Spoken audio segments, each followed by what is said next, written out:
Greetings, my friends, and get ready for an interesting, exciting episode of Bhagavatam. Check this pretty low volume, just a second. Let me just mess with the sound for a second. Seems to be lower than it really should be. Yeah, it's really low. Check. This makes it better. This will probably even be better. All right, great. So,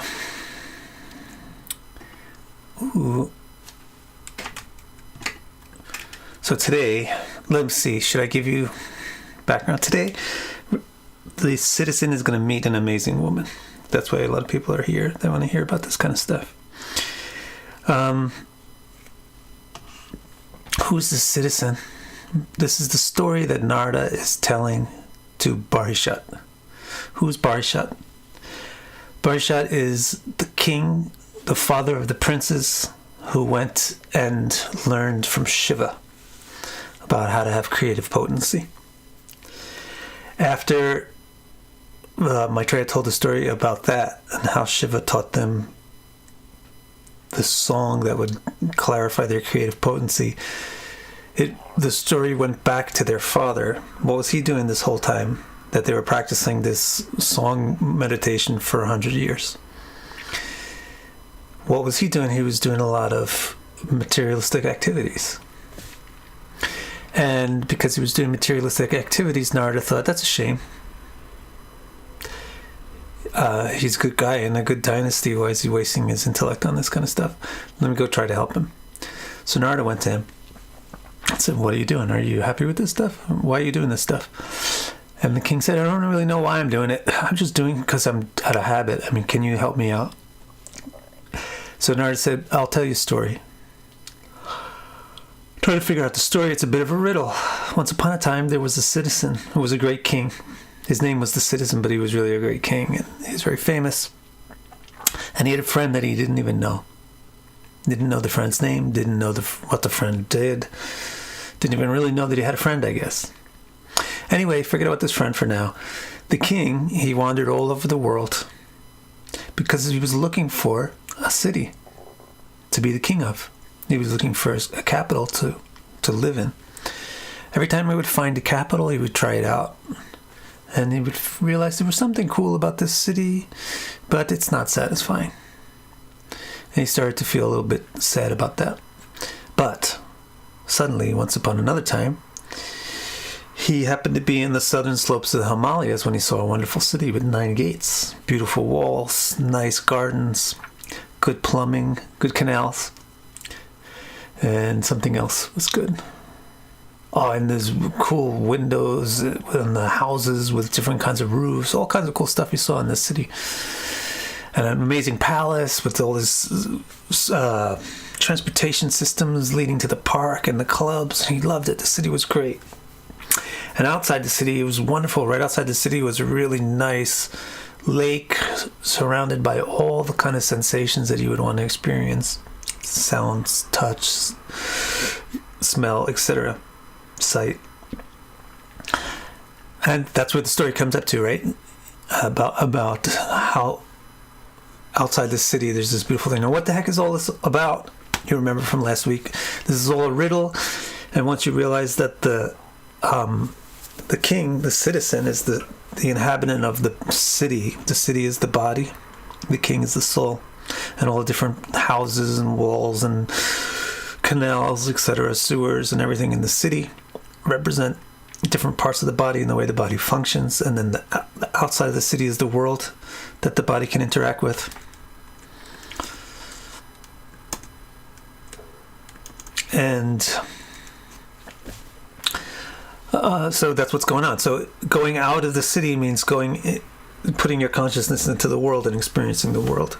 So outside the city was a beautiful thing that would attract the conscious citizen to come out from his city through the gates, which means through the openings that consciousness can travel through, which is essentially the senses, and experience the world in that way.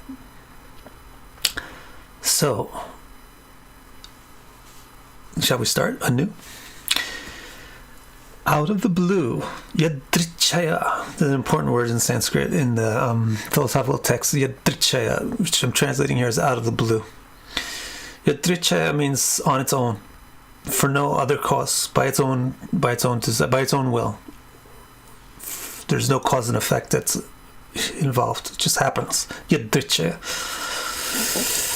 Yadrichaya, out of the blue, he suddenly saw an amazingly attractive woman. You probably like the Sanskrit, don't you? You get it?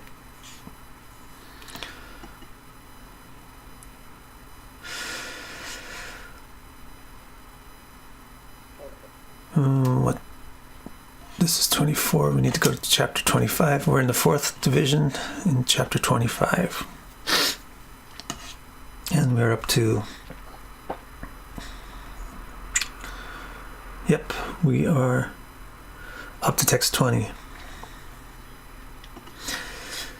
Yadrichayagatam tatra tadarsha pramadottama prityar dashabhir ayantim ekaika shatanayakaya. So then suddenly, out of the blue, while he's out there, he went out there into the garden outside the city. And then out there, he suddenly sees an amazingly attractive woman. Pramada Ottama. Pramada means somebody very attractive. Mada means to be infatuated with something. Pramada means something which will make you infatuated. So like we have the English words lovely, adorable. It's similar to the Sanskrit word pramada, something which evokes your love, something which evokes your adoration, something which evokes your infatuation. It's pramada. So beautiful women are called pramada. Pramadottama means super duper ultimate attractive lady. So out of the blue, he suddenly sees in this beautiful place an amazingly attractive woman who's delicate. Now we're going to go. I'm actually going to translate 2 verses at once. A delicate, young, gentle, and beautifully decorated, searching for a great man. When he looked, let me read you that description. 2 for that sentence. Pancha shirshahina guptam pratiharena sarvata anveshamanam rishabham aprodham kamarupinim. So the second half of this verse means that she was delicate, which was aprodha. English word is proud. Sanskrit is proud. So proud means that you're like accomplished or something, right? That's the root meaning of the word proud, is that you're something well done. So in Sanskrit it means like that. So if you're aprauda, it means you're meek or you're gentle or young also. So delicate, young, gentle, those are all implications of the word aprauda. This woman was aprauda, delicate, young, gentle, and kamarupini, which also just literally means she's beautiful, but it specifies that she's beautifully decorated. And she's anveshamanam rishabham. She's searching for a great man. Literally a bull. But that's a metaphor used for a man. She's searching for a great man. And great, rishabha also means great, greatest. So she's looking for a really good man. So out of the blue, he suddenly sees an amazingly attractive woman who's delicate, young, and gentle, and beautifully decorated, and she is searching for a great man. Sounds exciting, because he's a great man.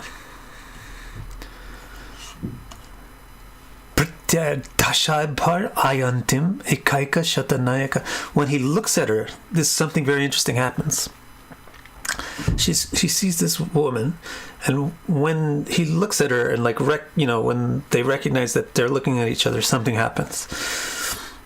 What happens is 10 servants come forward. Ayantim dashabir bhrityar. This woman has 10 servants with her. And when he looks at her, the 10 servants all of a sudden appear. They come forward. That's a very interesting scene.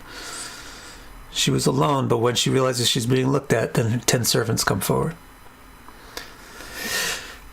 And then each one of the servants is attended by 100 maids. Ekaika Shatanayakai. Each one of those servants has 100 of their own servants. Maids. So this woman has 10 maids with her, and each maid has 100 maids. Wow! All of a sudden, there are 10,000 people in the garden. Then, what's even more interesting is, besides all these serpents, Panchashirsha, 5 heads. Panchashir Ahina, a serpent with 5 heads, 5-headed serpents. Guptam is hiding her, or protecting her, keeping her safe. Panchashirshahina Guptam Pratiharena Sarvata, like a guard. Pratihara is a guard, guard. Sarvata, from all sides. So why 5 heads? Because of the 5... Well, you'll find out. Here, literally, in the way Narada's telling the riddle, there's 5 heads, 1 on each side. North, south, east, west, and up. Ground is already covered. So he came out of his city, he goes to this beautiful garden, and then all of a sudden in the garden he sees this beautiful woman. But when he looks at her, then 10 servants appear. And when he looks at the 10 servants, then each one manifests 100 maidservants.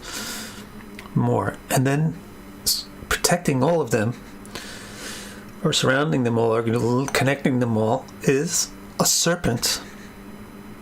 This woman's got a serpent around her. And the serpent is not an ordinary serpent, but 5 heads. And there's 1 head on the north, 1 on the west, covering her from the north, south, east, west, and above. So that's the first part of the riddle. What could this be? Who is this woman? Who are these 10 maids? And who are their 100 each maids? And who is this snake with 5 heads? What do you think? What say you, YouTube listeners? What could they be? Any guesses? Let's see if anybody guesses well.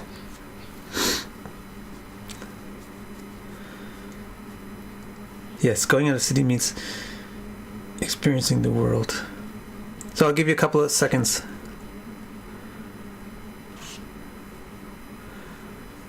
Samurai thinks that maybe she's Maya. Maybe why would she have 10? Everything should click into place, though, if you figure it out. If you get the right answer for it, then it would make sense why she would have 10 servants, etc., etc. And then Flatlander, Maya senses, and serpent is energy. You see how you have a negative impression of women? Even you women have this negative impression. Keep coming up with the idea of Maya. It sounds like some relative of Shatarupa.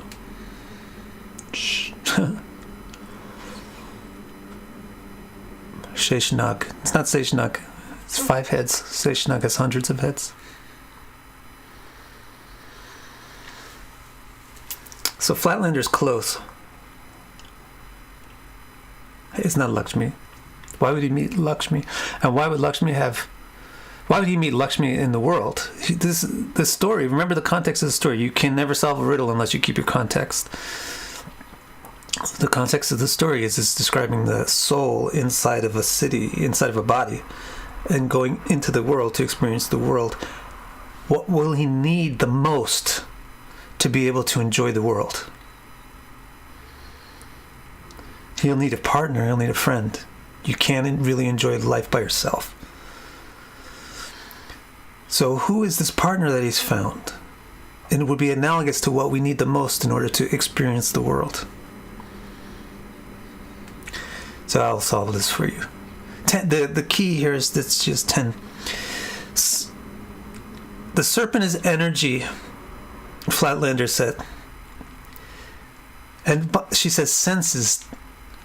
So Flatlander was the closest.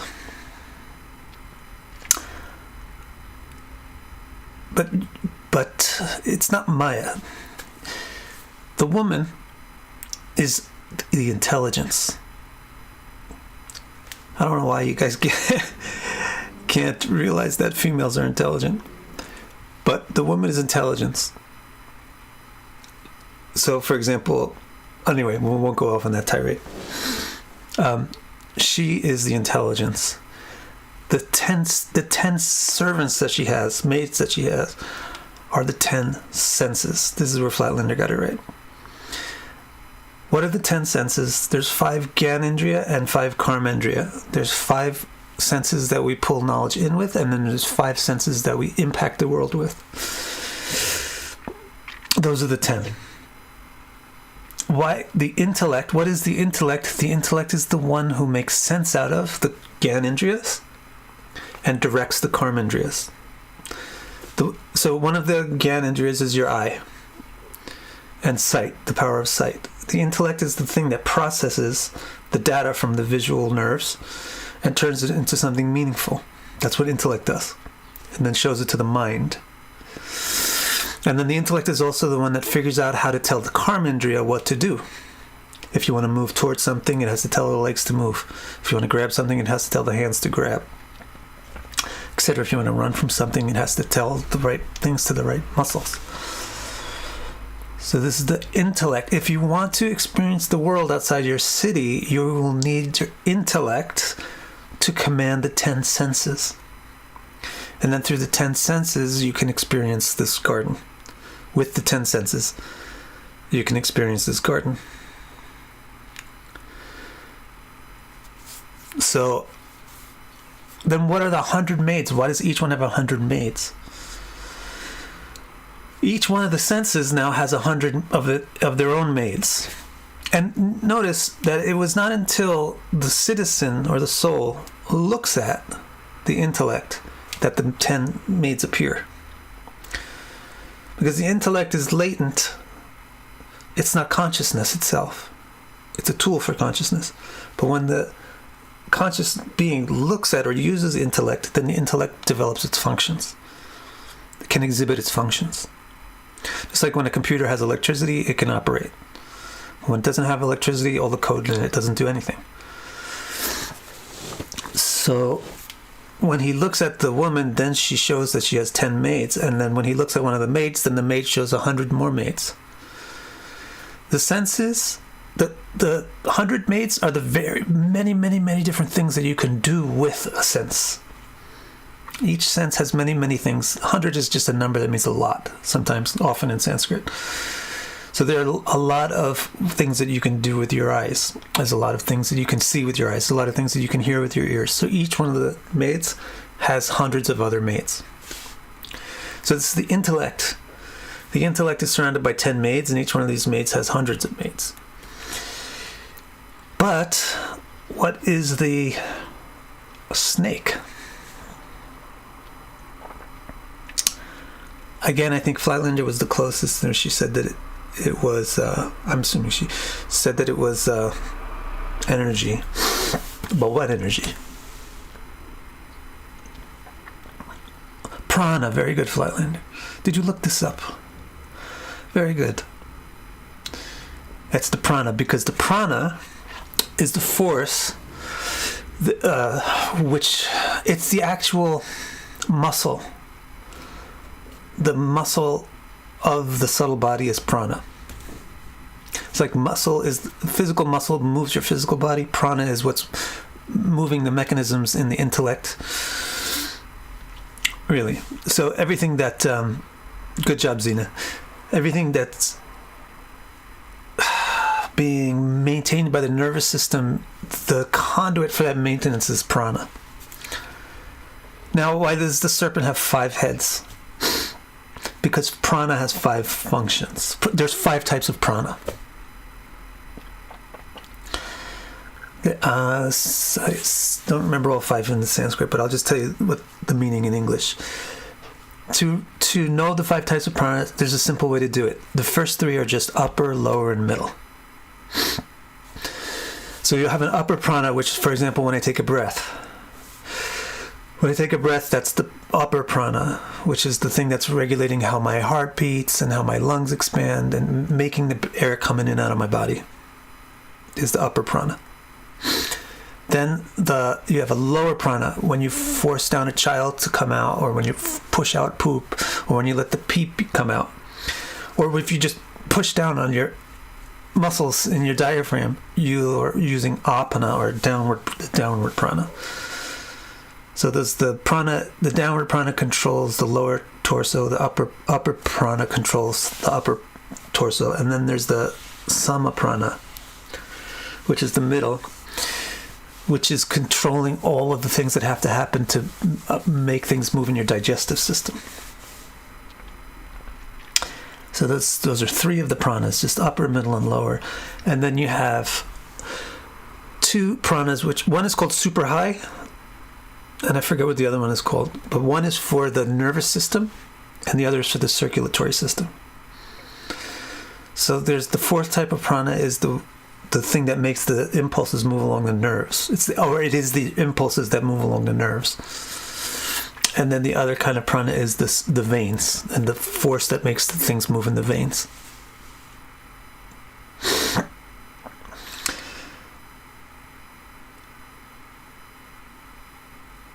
So that's why the serpent has 5 heads. That's kind of a giveaway. If you're familiar with Vedic stuff, you'll be a 5 heads snake. It's got to be prana, because snake is always energy. Kundalini, Shakti, snake. Well, snake with 5 heads must be. There's one energy that has 5 forks to it, and that's prana. So far, very interesting. Yes, very interesting. So, to read this to you again, the citizen of the city, who's the soul, goes outside the city into the garden, which is the world, but he feels lonely. And then he finds a partner that he needs to be able to enjoy the world. So all of a sudden, and why out of the blue? This part's very important. Yadrichaya means she appeared out of the blue, out of nowhere. This means that the soul does not have a prior state in which it's not connected to intelligence, and then something happened to bring this woman here. The soul is always connected with its intelligence. There's no causality which brings it into being. It's the way that it already is from the start. So out of the blue, he suddenly sees an amazingly attractive woman, delicate, young, gentle, and beautifully decorated. What are the beautiful decorations? And why delicate, young? I think these all mean things. The girl's intellect, her youth, signifies unenlightened intellect. Her decorations are desires. The Kama Rupini, the desires are what makes the intellect happy. It gives the intellect something to work for, to look forward to. So all of her decorations are symbolic of the desires that are in the intellect, or the desires that fascinate the intellect. Then the great man she searches for is the soul. Her 10 servants are the 10 senses, and their 100 maids are the various functions and capabilities of the senses. The serpent is prana, with 5 functions: upper, lower, middle, nervous, and circulatory. Now let's read the next paragraph.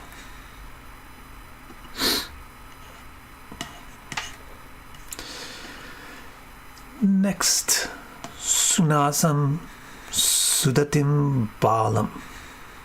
I want to get bigger. Sunasam Sudatim Balam Sukapolam Sukapolam Varananam Sama Vinyasta Karnabhyam Bibhratim Kundalastriyam. So he looks at her face now. And he says, this is a beautiful face. Varananam. This face is the best face I've ever seen. She has a beautiful face with sunasa, a lovely nose. Sudatta, beautiful teeth. Sukapola, beautiful forehead. Oh, when you get old, you don't get a beautiful forehead anymore. Beautiful forehead, and then beautiful sparkling earrings adorning her symmetrical ears. Sama vinyasta karna abhya bipratim kundalasriya. So she had beautiful symmetrical ears with sparkling earrings on them. Then the next text, try to figure out what this stuff is. Now that you know that she's intellect, I wonder what it means. That she has a nice face, that she has a nice forehead, that she has a nice nose, that she has nice ears with earrings on them. Pishanga nivi, Pishanga nivim, Sushronim, Shyamam kanaka mekala, Padbhyam kvanadbhyam chalantim, Nupurair devatamiva. Let me try to say that again. Padbhyam kvanadbhyam chalantim, Nupurair devatamiva. So devatamiva, she seems like a goddess. I wonder why. She seems like a goddess. Her complexion was Shama. Her complexion was bright black. And Pishanga Nivi, she had a nivi, which was yellow, bright yellow, golden yellow. What's a nivi? A nivi is a skirt, short skirt. This is what the women used to wear in India before the influence of Christianity and Islam. They wore nivi and kanchuli. Now they think that sari is their ethnicity. But sari is the result of after being influenced by Mughal stuff. Nivi is the real culture.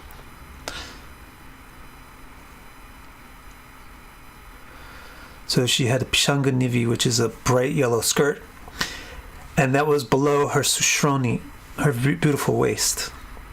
And it also had Kanaka Mekala, a golden belt or a belt of golden bells hanging on her hips.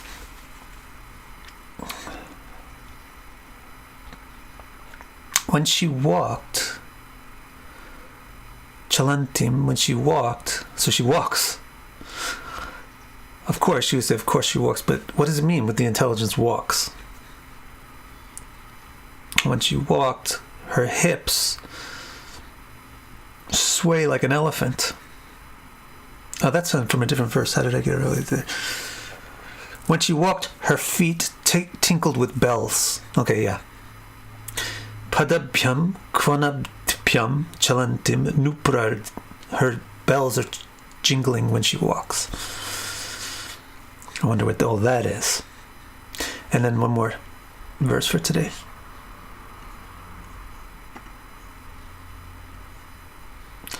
Stanau Vyanjita Kaisharao Samavritao Nirantarao Vasdrantina Niguantim Vastrantena Niguantim Vrideya Gajagamini.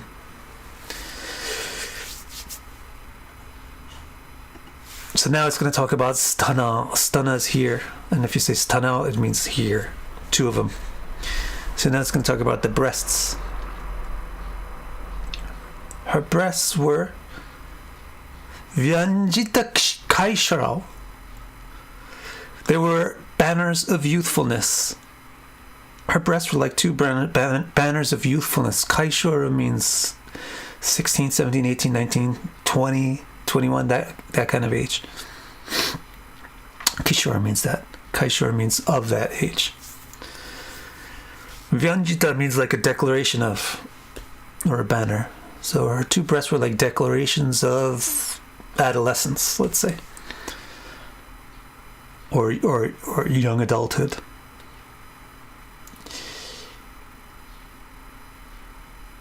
They were both samavrita. Vrita means they're pretty big. They're developed. Perfect word actually for vrita is develop.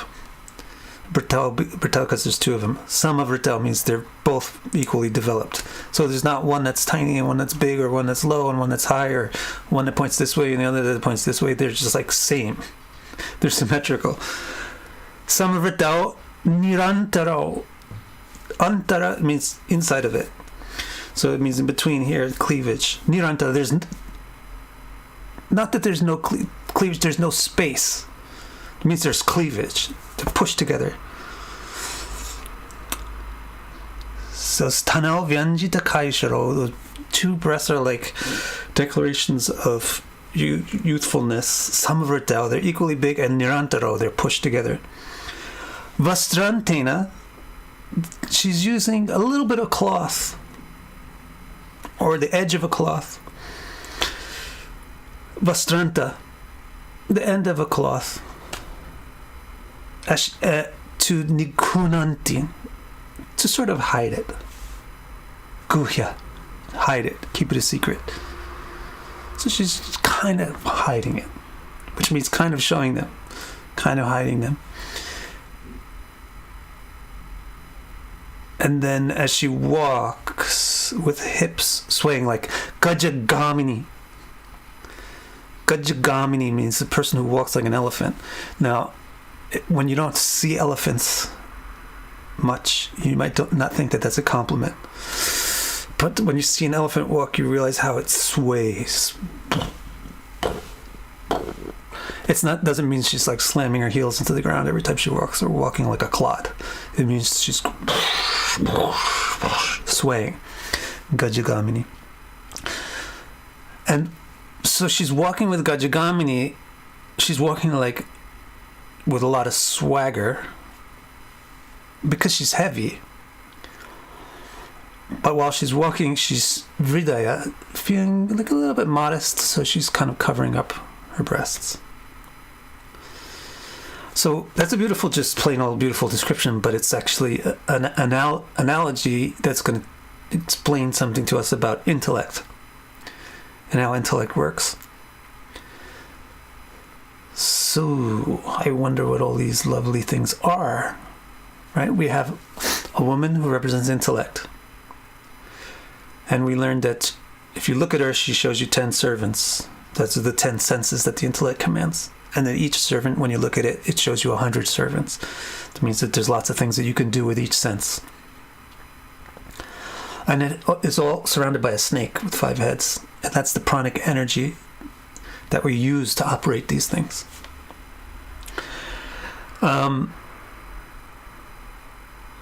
Then we heard about her complexion and her face and her waist and her dress. And then we heard about her breasts and the way that she walks. And we heard about things tinkling. What is all that, do you think? Let's start with the face. Why is the face being described? What is a face when you look at a person? When you look at a person, hopefully you look at the face. Because the face is like the most prominent interface point that you interface with the person through. So when it describes the face of the intellect, it's talking about the most obvious thing that you do with the intellect. The intellect, the most obvious face of the intellect is its ability to use the senses. It has other functions which are inside it, which enable it to use the senses. For example, the intellect, like if you look at, anytime I try to describe Mercury, Mercury is very neat and organized, but that's an internal function of the intellect. It organizes memories and so forth. But the obvious function on the outside is that the intellect interfaces with the world and interacts with the world, so it's the face. And when he looks at the face, he sees, wow, that's a beautiful nose. So it mentioned nose, ears, teeth, and the forehead. It doesn't mention the eyes.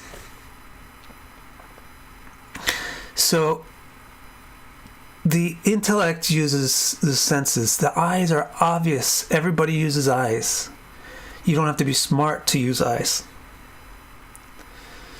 But the senses that are more intellectual than the eyes are the other 4. Everybody will use their eyes primarily. It's not a big deal. But the people who can use their other senses attentively and accurately and effectively, they're more intelligent. And so the first one that's mentioned is sunasam, or the nose.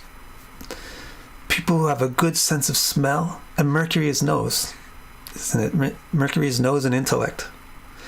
Because intellectual people, they have a big nose.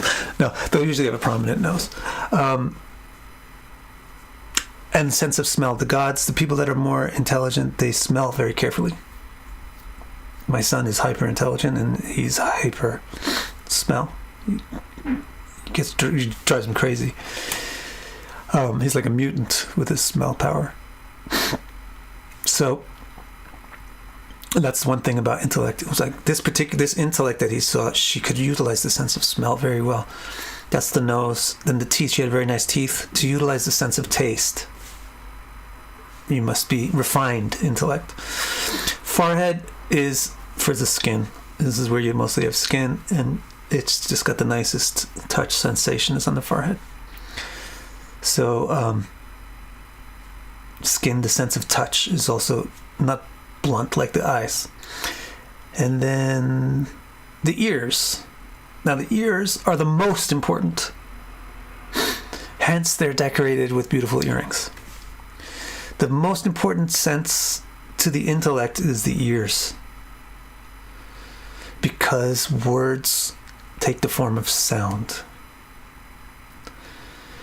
So we can hear things and we can learn best. The intellect can flourish best through the ears.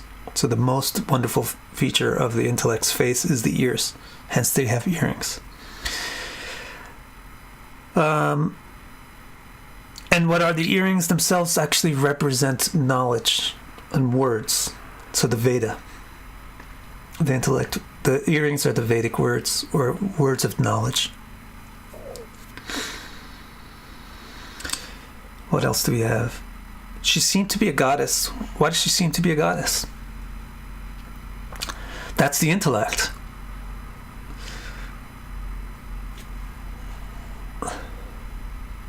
The intellect is, you don't see the soul really in a person. You don't see their consciousness, but you see how the consciousness functions.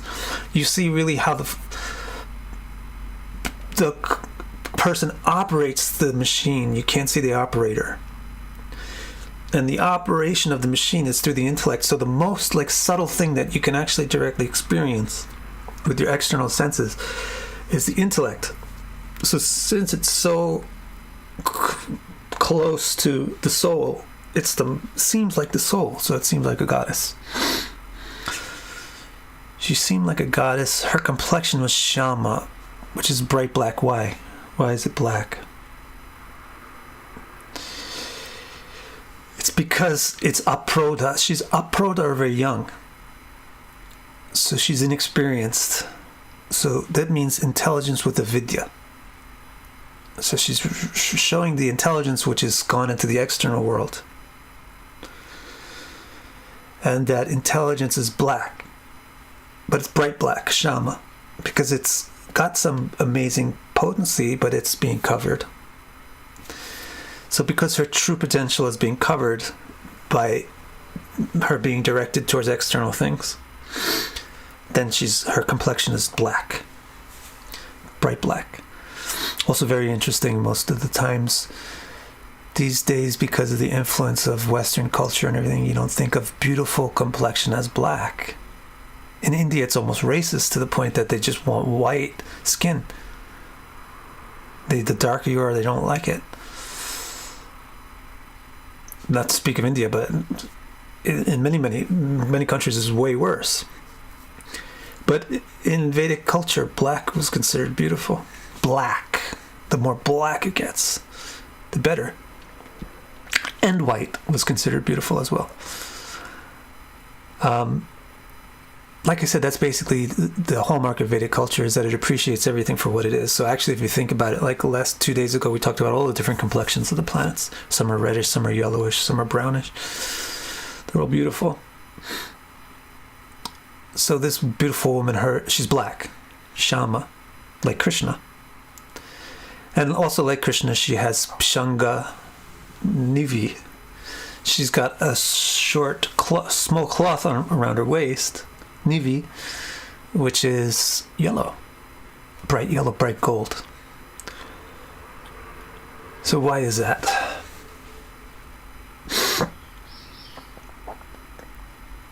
Well, where is it? It's down there, right? It's on that area. So this is what's really passionate area. There's two areas, the breasts and the down there. So down there is the passionate area, and it's yellow. The brightness in the body is black, but the brightness in the skirt is yellow. Because it attracts the attention of the soul. And it inspires the passion of the soul. So it's because her body is black, the yellowness of the cloth pops. So similarly, it means because the intellect is misdirected towards external things, then the consciousness is directed towards the passion of life, the passion of external things.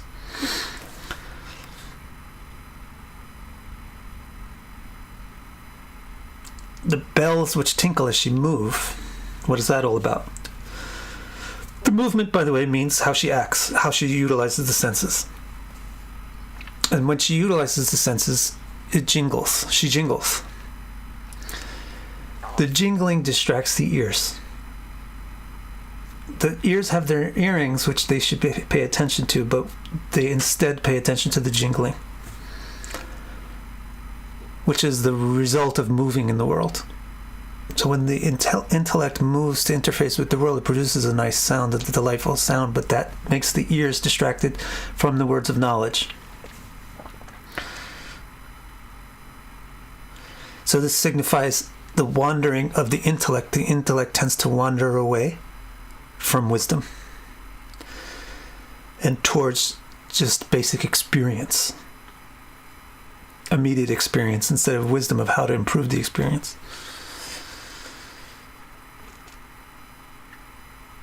Then the next topic is her breasts. But any questions so far with that?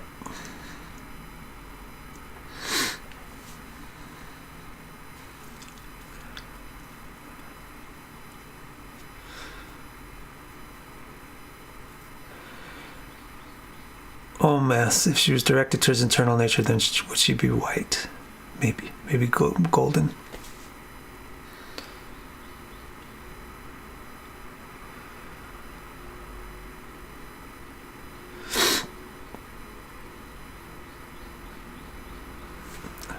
All right. If you have any questions, I'll check it later.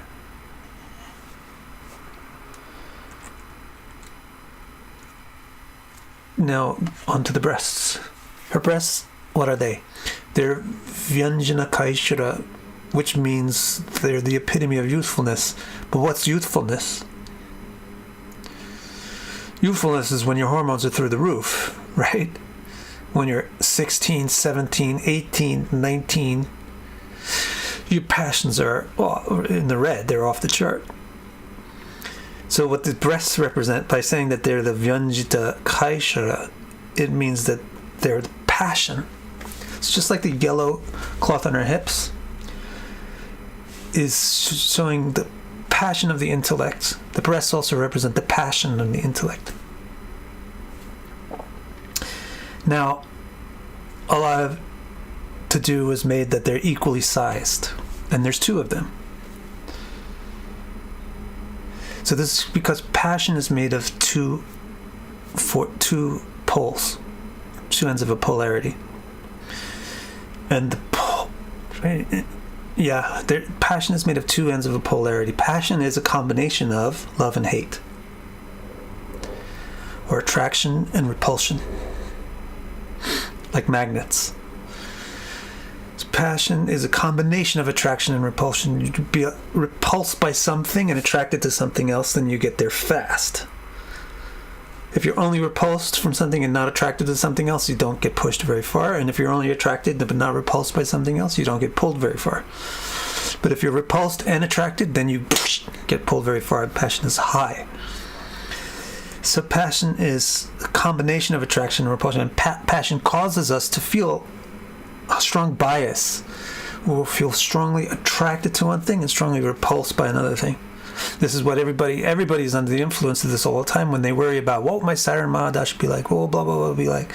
Because they're worried that something which they don't want to have happen, the aversion, is going to happen. Or they're wondering if something that they do want to have happen, the other breast, is actually going to happen. So this is the whole motivator. Passion is the motivator of the intellect. Just like the breasts are the motivator of the lust and the inspiration. So the breasts are the essence of passion, which is a combination of two equal forces. It's important to understand that they're equally important. Attraction and aversion, or love and hate, are two equal forces. And the reason why it was mentioned that they were pushed together so that they're touching means that they're two sides of the same coin. Aversion and attraction there's actually only one thing, but they appear like two things. So you have attraction and aversion, it's the same thing, but it's in different directions.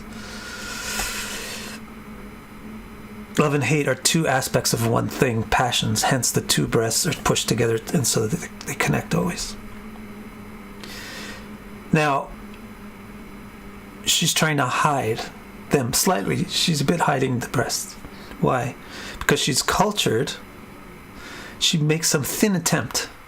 It's just the edge of a cloth. She makes a thin attempt to hide her likes and dislikes and keep them private. This is what most people do. You don't totally show you feel embarrassed or shy to completely show to everybody your passion and your likes and your dislikes. So you slightly... But then again, if you don't show it at all, then nobody pays any attention to you. Nothing starts, nothing happens. So you show it a little bit, but not too much.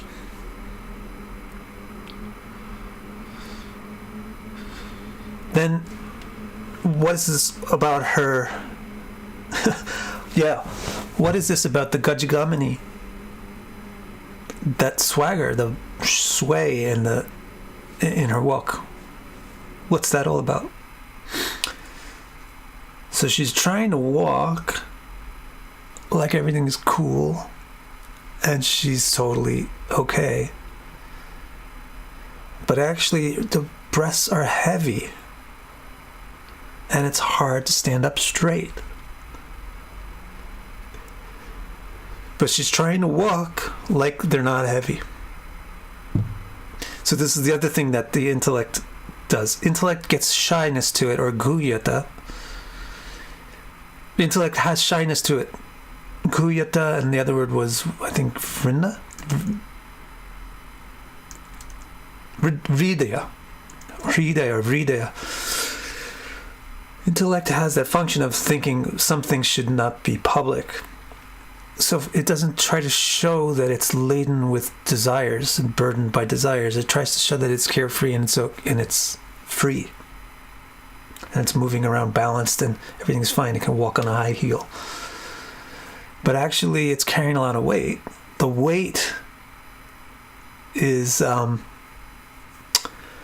weight of all of our attractions and aversions pulls the intellect off balance and makes it difficult to move effectively. Okay, that's the end of the story for today. So let's see whatever questions we have. So while you're typing in questions, I'll just review the story so far. The king dwelling in the city is the soul dwelling in the body. It uses the powers of the city to go out and interact with the world. Outside the world is a nice place where you can experience 5 kinds of things, basically.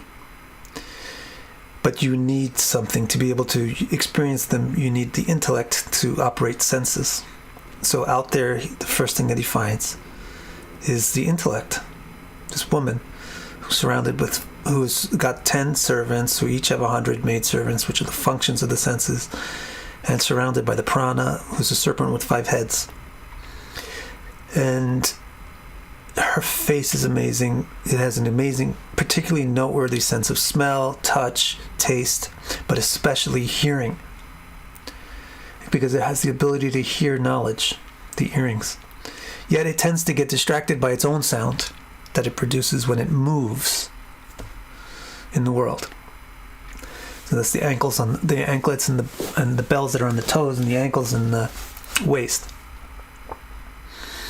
She's young, intelligent. That's why she's getting distracted. And then she's carrying the passions, which are like double-edged swords, because they're her beauty. They're the motivating factor of the intellect, but they're also burdensome. And there are 2 of them because it's attraction and aversion. They're pushed together because that's all connected to one thing. And she tries to hide it and pretend that she's not burdened by her own desires, but everybody knows that it is burdening to carry that weight.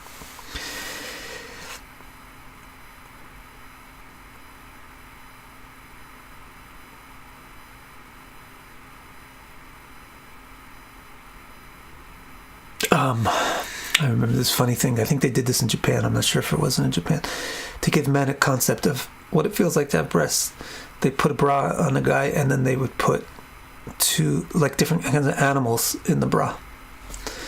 And they would say, like, okay, if you were an A cup, then this is the equivalent to having, like, I think it was 2, I can't remember, some small creature, somewhat small, but it was like, if you're a C or a D, I think it was like rabbits or something. It was like some huge thing that's the equivalent amount of weight. And these guys were like, man, it's crazy how much weight there is.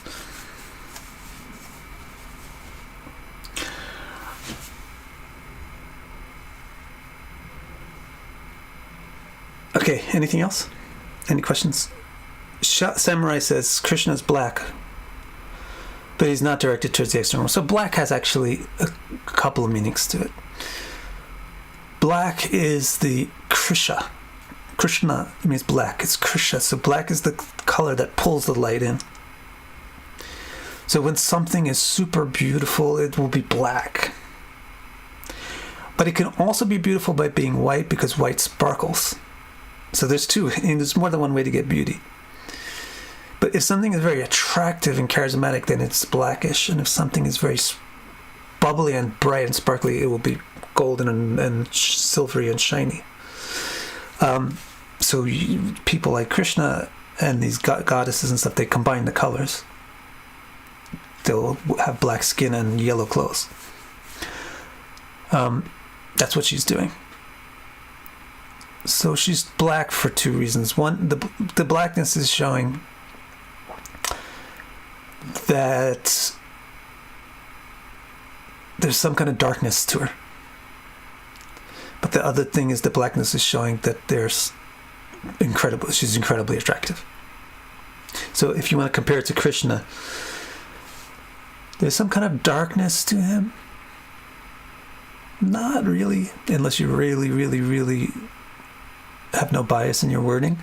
But it's mostly just that he's super attractive.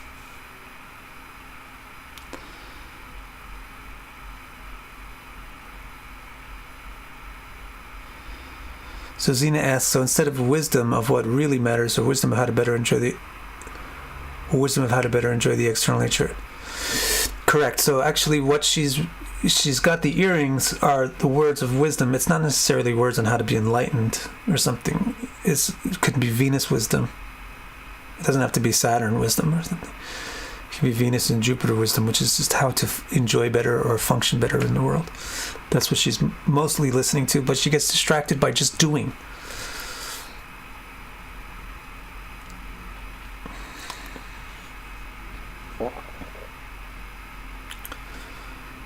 She's not related to Vak. She's the intellect. Don't forget, these are not real people. Narada's making up a story to teach the king a lesson.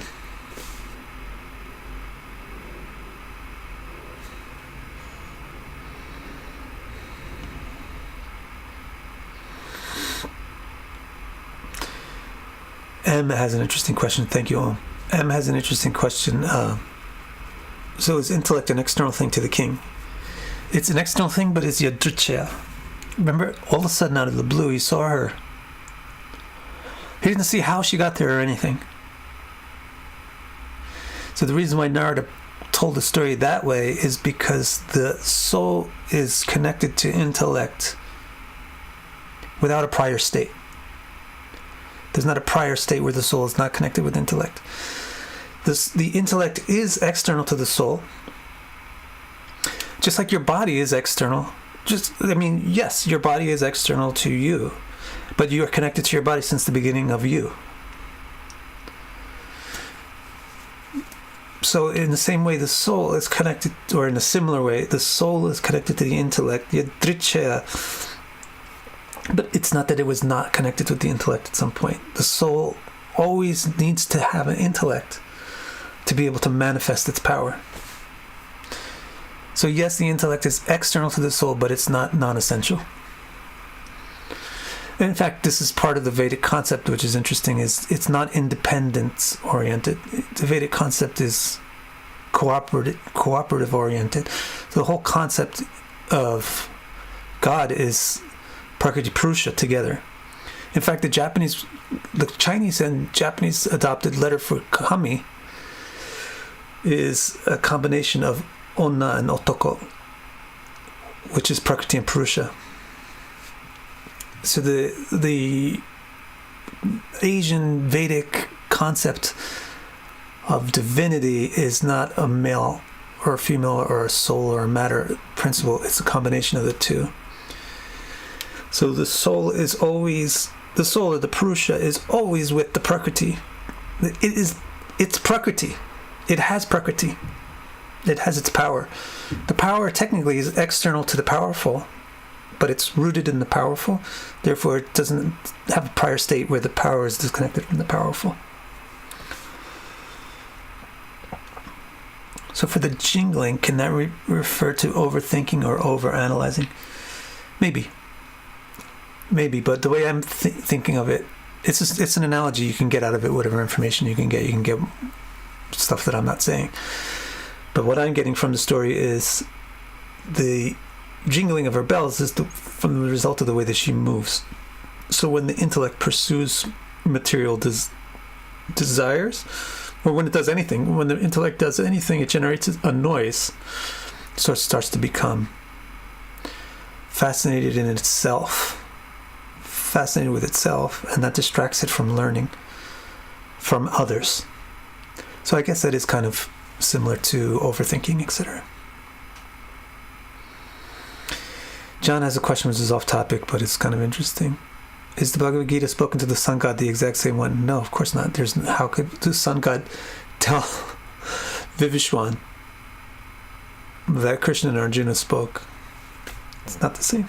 But the meaning and the teaching was the same.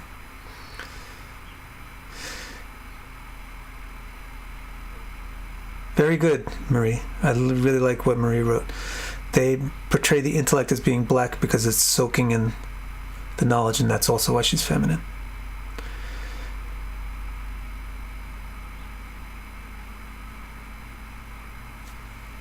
Yes, good. All right, guys. That was very enjoyable. I love this story. I've always wanted to really translate this story because by translating it, you can really dive into it deep. So I'm really happy to be working on this section of the Bhagavatam. So I'm looking forward to next week. We'll see how they get together, the king and the woman. See you on Tuesday for the astrology for the Paladipika, and then again Thursday, or I guess it's your Monday and Wednesday. Same stuff this week, next week. Thank you very much.